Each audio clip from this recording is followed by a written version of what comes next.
블록체인 업계를 선도하는 국내 유망 기업과 인물을 만나보는 프론티어 인터뷰 시간입니다. 오늘은 블록체인 기반 개인 데이터 거래 플랫폼인데요. 에어블록의 남성필 대표 모시고 이야기 나눠보도록 하겠습니다. 대표님, 안녕하세요. 네, 안녕하세요. 네, 반갑습니다. 먼저 시청자 여러분들께 간략한 소개와 인사 말씀 부탁드릴게요. 네, 안녕하십니까. 저는 에어블록의 대표를 맡고 있는 남성필이라고 합니다.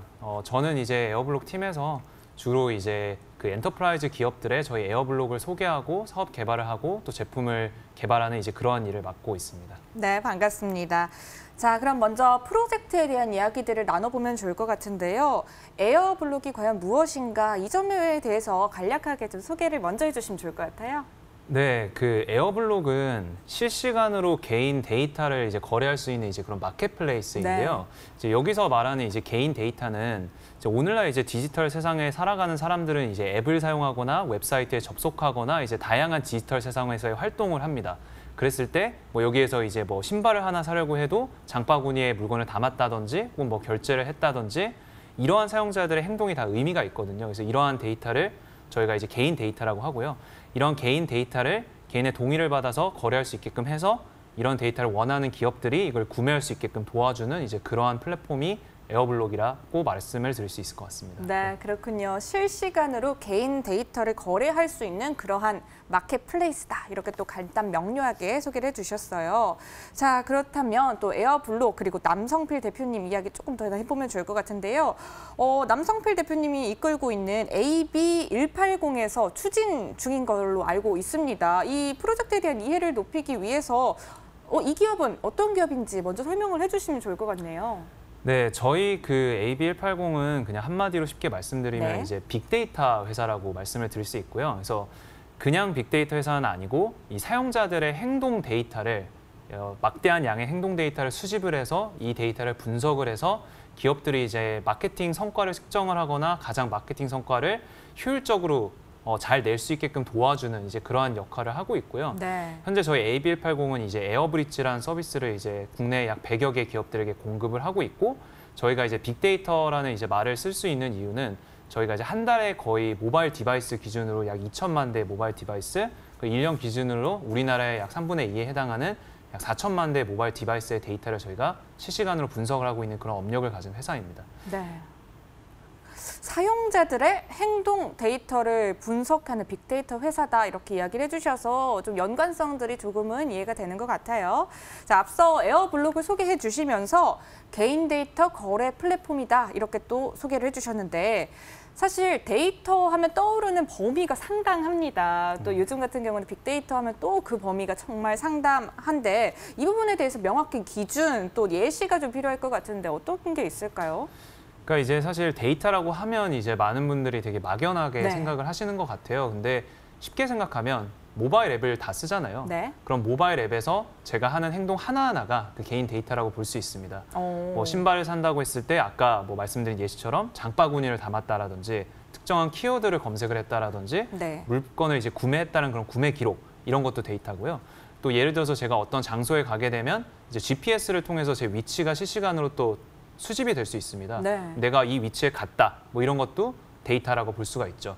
그래서 그냥 일상생활에서 뭐 저희가 이제 앱이나 웹사이트, 그리고 최근에는 스마트 TV나 IoT, 뭐 스마트 가전제품 등을 통해서 행하는 그런 모든 일들이 기록으로 남는 이제 이런 거를 저희가 데이터라고 말할 수 있을 것 같습니다.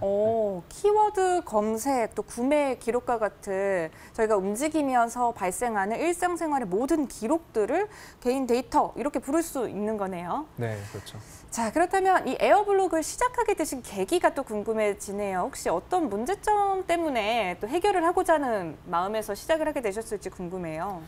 이 개인 데이터를 사실 거래하는 시장에는 크게 세 가지 주체가 있는데요. 네. 하나는 그 데이터의 원소유주인 개인이고 또 두 번째로는 그 개인들이 사용하는 그 서비스의 주체가 되는 데이터 공급 기업 그리고 이제 그 데이터를 사고 싶어하는 이런 데이터 수요 기업의 세 가지 주체가 있습니다. 애초에 이제 제가 이제 이 개인 데이터 시장에 관심을 가지게 된 이유는 네. 일단 기본적으로 제가 이제 평상시에 사용하는 날씨 앱이라든지 뭐 메모리 클리너 같은 그런 모바일 어플리케이션들이 있는데요. 이런 앱을 이제 사용을 하면 제가 이제 어떤 앱을 설치를 하고 있는지 또 네. 그 앱을 몇 분 사용하는지와 같은 그런 데이터를 이제 자동으로 수집해가는 부분을 볼 수 있어요. 근데 이제 저한테 충분한 동의를 구하지 않고 이제 수집이 된다라는 점이 문제인 거죠. 그래서 네.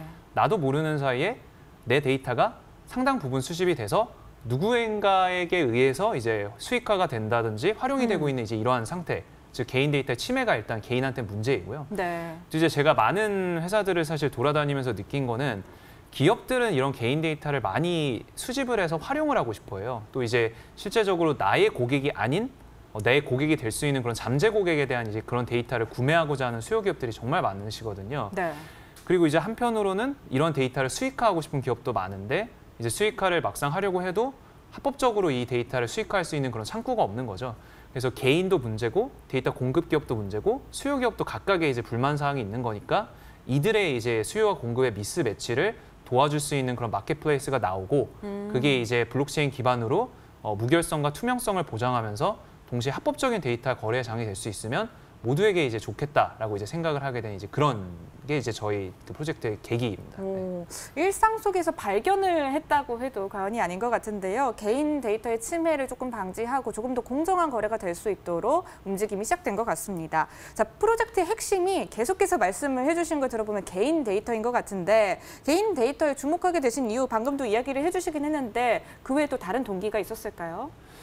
일단 기본적으로 이 개인 데이터라고 하면 사람들이 항상 이제 무서워하죠. 그래서 데이터가 프라이버시. 네. 프라이버시 문제가 이제 있는 거죠. 그래서 유출되면 어떻게 하지? 혹은 내 데이터가 이제 오용되면 어떻게 하지? 근데 이제 여기서 말하는 사실 개인 데이터는 뭐 주민등록번호라든지 내 이름과 네. 같은 그런 개인 정보와는 사실은 조금 다릅니다.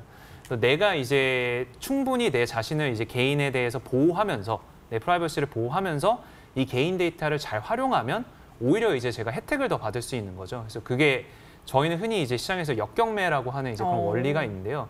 제가 예를 들어서 뭐 중고차를 판매하고 싶으면 딜러들에게 제가 중고차를 판매하고 싶다고 얘기를 하지 않습니까? 네. 그럼 딜러들이 와가지고 너도 나도 그 차를 더 비싼 가격에 팔아주겠다고 얘기를 하죠. 마찬가지로 내가 이제 어딘가 여행을 가고 싶다라든지 무엇을 하고 싶다라든지 혹은 어느 위치에 갔다라는 그런 데이터들을 나의 프라이버시 침해 없이 기업들에게 제공하면 기업들이 이제 나한테 보상을 줄 수 있고 또 이제 쿠폰을 준다거나 할인 혜택을 주는 것 같은 그런 정보의 비대칭성이 해소되면서 개인에게도 이득이 돌아갈 그런 점이 많은 거죠. 네. 그래서 어떻게 보면 개인의 침해를 막고자 하는 이제 그런 목적도 있었지만 기본적으로 개인이 이런 개인 데이터를 자산화함으로써 혜택을 받을 수 있지 않을까? 뭐 이런 부분도 이제 계기가 됐던 것 같습니다. 네. 개인이 데이터를 자산화함으로써 혜택을 받을 수 있지 않을까 하는 이런 발상의 전환이 또 있었던 것 같아요. 자, 그렇다면 이 에어블록의 서비스를 가능하게 하는 플랫폼의 구성 또 서비스는 어떻게 되어 있는지 궁금한데 플랫폼 구성과 각각의 역할에 대해서 소개를 좀 해주세요. 네, 저희 그 에어블록은 기본적으로 마켓플레이스다 보니까 또 기업들을 위한 그런 마켓플레이스다 보니까 네. 기업들이 와가지고 데이터를 구매할 수 있는 이제 그런 장터와 같은 서비스가 있고요. 그래서 그 서비스는 이제 ABX라고 합니다. 그래서 개인들의 데이터를 이제 구매하고 싶은 기업이 이 ABX에 가입을 해서 기본적으로 그 사고 싶은 데이터를 이제 특정을 하면 그 데이터를 이제 살 수가 있는 그런 거래 장터가 ABX이고요. 네. 기본적으로 이 데이터를 실시간으로 구매할 수 있다는 좀 그런 특징을 가지고 있습니다. 두 번째로는 그 D-US라는 이런 시스템이 있는데 이 D-US는 이제 개인들이 지금 현재 사용하고 있는 그 모바일 앱이나 웹사이트를 그대로 자연스럽게 사용을 하면서 데이터의 수집과 활용에 대해서 동의할 수 있게끔 도와주는 그런 동의 모듈이고요. 이제 한 가지 특징은 이런 이제 동의 모듈 자체가 기업들이 직접 개발할 필요 없이 저희가 이제 SDK라고 하는 작은 소프트웨어 모듈 안에 담아서 기업들에게 공급을 하기 때문에 네. 누구든지 데이터를 수익화하고자 하는 그런 기업은 이 SDK를 설치하면 쉽게 사용자들의 동의를 취득을 할 수가 있고 합법적으로 데이터 수익화를 시작을 할 수가 있습니다. 마지막으로 결과적으로 그 개인들이 보상을 받을 테니까 그 보상을 확인할 수 있는 그런 에어블록 트래커라는 지갑 같은 서비스가 있고요. 그래서 이 그 데이터를 어떻게 보면 어떤 데이터가 나에게서 수집이 됐는지 그리고 어떤 데이터가 누구에게 팔렸는지와 같은 그런 정보를 확인할 수 있고 데이터에 대한 통제권을 이제 행사할 수 있는 그런 에어블록 트래커 이렇게 세 가지의 서비스로 저희는 이제 구성이 되어 있습니다. 네, 또 장터와 같은 서비스다 이렇게 표현을 해주신 점이 눈에 띄는데 또 이 실사용자들이 과연 이 에어블록 서비스를 어떻게 이용할 수 있는지 이 점도 궁금하네요. 이에 따른 혜택이나 보상도 분명히 주어질 것 같은데 어떻게 되어 있나요? 일단 기본적으로 저희가 추구하는 그 데이터 수익화, 자산화의 방향성은 뭐 한 달에 뭐 2,000원, 뭐 3,000원 이런 정도의 이제 돈을 버는 그런 용돈벌이 서비스의 개념은 아닙니다. 그래서 그 부분이 사실은 많은 분들이 이제 헷갈려하시는 부분인데, 네. 그럼 나 이 데이터 팔고 고작 1,000원 받으려고 이렇게 파는 거야? 이렇게 그러게요. 생각하실 수가 있는데요. 네. 저희가 사실 데이터의 가치를 이제 정량화하는 방법은 그 개인의 데이터가 가진 그 구매력에 비례해서 올라갑니다. 그래서 예를 들어서 제가 자동차 사고 싶은 사람이랑 문방구 가서 지우개 사고 싶은 사람이랑 데이터 가치는 완전히 다르거든요. 네. 그래서 기본적으로 저희는 이제 사용자들에게 혜택을 줄 때 이 데이터가 가진 그 가치, 그 구매력의 가치를 정확하게 측정해서 많게는 그 구매한 금액의 최대 몇 %까지도 그 개인에게 보상이 돌아갈 수 있게끔 만드는 그런 구조를 만드는 데 노력을 하고 있고요. 네. 간단한 예시를 들어봤을 때 예를 들어서 손해보험에 가입을 할 때 이제 특이하게 이런 게 있을 수 있어요. 뭐 대중교통을 이용한 데이터를 손해보험사에 주면 그 대중교통을 많이 이용하는 사람들한테 5%, 10% 보험료를 할인해 준다. 그래서 이런 것처럼 내 개인 데이터를 주는 게 유출의 측면뿐만 아니라 이 데이터가 필요한 기업에게 넘어감으로써 그에 네. 상응하는 가치를 몇 %까지도 개인이 돌려받을 수 있는 이러한 혜택을 저희가 가장 중점적으로 생각을 하고요. 네. 물론 거기에 더해서 저희 ABL 토큰이 에어라는 그런 토큰의 형식으로 또 지급이 될 수 있는 그런 별도의 보상 시스템 또한 저희가 보유를 하고 있습니다. 네, 보상 시스템까지 함께 곁들여서 설명을 해주셨는데 데이터를 다루는 일이라는 게 사실 생각보다 쉽지 않습니다. 확보하는 것부터 어렵지만 유지하고 또 관리하는 전 단계에 걸쳐서 여러 가지 또 비용과 기술이 또 필요한 것 같은데요. 어떻게 또 전략을 세우고 움직이고 계신가요? 그래서 기본적으로 이제 많은 그 블록체인 기반의 데이터 프로젝트들이 사실 이제 현존하고 있다고 말씀을 드릴 수 있는데, 이러한 프로젝트들과 저희가 이제 궤를 가장 달리하는 부분은 일반적인 데이터 프로젝트는 이제 앱을 하나 개발해서 그 앱에 가입을 해서 그 앱을 이제 사용해야지만 그 데이터의 권리를 행사할 수 있는 이제 그러한 특징이 있습니다. 반면에 저희는 사실 이제 B2B의 서비스에 가깝기 때문에 데이터를 수익화하고자 하는 기업들과 함께 일을 합니다. 그래서 이제 데이터를 수익화하고 싶은 그런 기업들이 저희 D-US SDK를 자사의 웹사이트나 모바일 앱에 탑재를 하면 개인들은 그냥 그 서비스를 사용하는 중간에 자연스럽게 저희 생태계 안으로 녹아들 수가 있는 거죠. 그래서 데이터 수집의 결과적으로 중요한 이유는 막대한 양의 데이터가 모여야지만 그 데이터의 가치가 이제 극대화되기 때문인데요.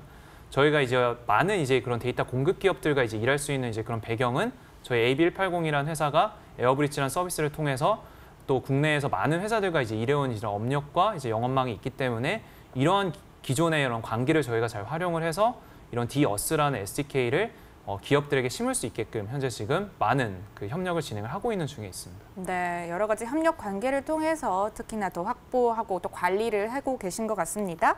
자, 블록체인 시장에는요, 정말 많은 프로젝트들이 존재합니다. 또 그 안에서 살아남기 위해서 차별점과 강점을 가져야 하는 건 당연할 텐데요. 어떤 차별점 갖고 계신가요?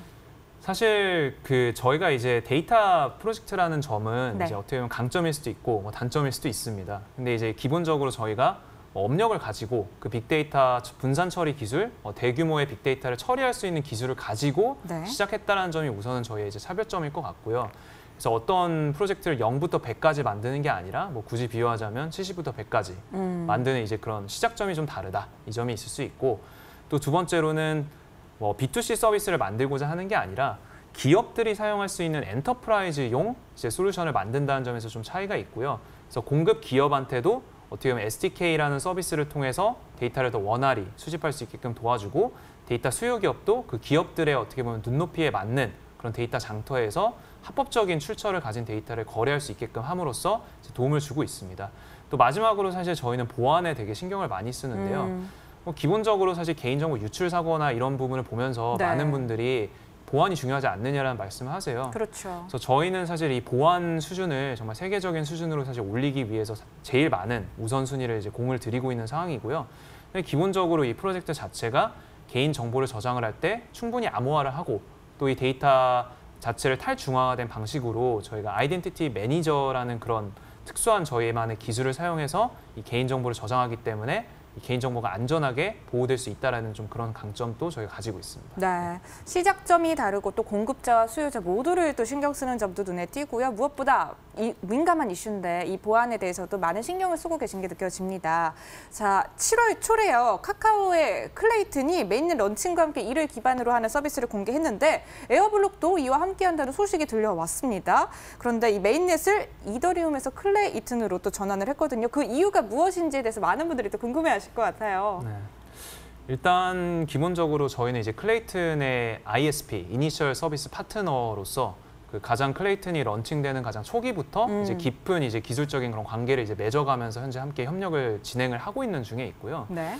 그 클레이튼이라는 서비스가 일단 제가 생각했을 때 특별한 이유는 기본적으로 국내 이제 거대 IT 기업인 카카오가 주도를 하고 있는 이제 그런 프로젝트라는 점에서 저는 좀 상당히 이제 믿음이 간 점이 있고, 실제로 기술적으로도 이더리움 같은 경우는 저희 그 프로젝트 특성상 막대한 데이터를 다뤄야 되는데 이게 쉽지가 않습니다. 네. 근데 클레이튼은 1초에 한 번 블록이 생성이 된다라는 이제 그 속도 면에서도 장점이 있고, 또 기본적으로 엔터프라이즈를 지향하는 솔루션이에요. 그러다 보니까 저희 같은 회사들도 저희의 고객인 엔터프라이즈를 만족시키기 위해서는 블록체인 플랫폼도 거기에 맞춤형으로 이제 들어가야 되는 부분이 있는데, 엔터프라이즈가 사용할 수 있는 다양한 편의성을 제공을 하고 또 그런 점에서 이제 더욱더 신뢰가 갔던 것 같습니다. 네, 그렇군요. 자, 에어블록을 통한 수익 창출 모델 어떻게 되어 있는지 간략하게 또 이야기해 주실까요?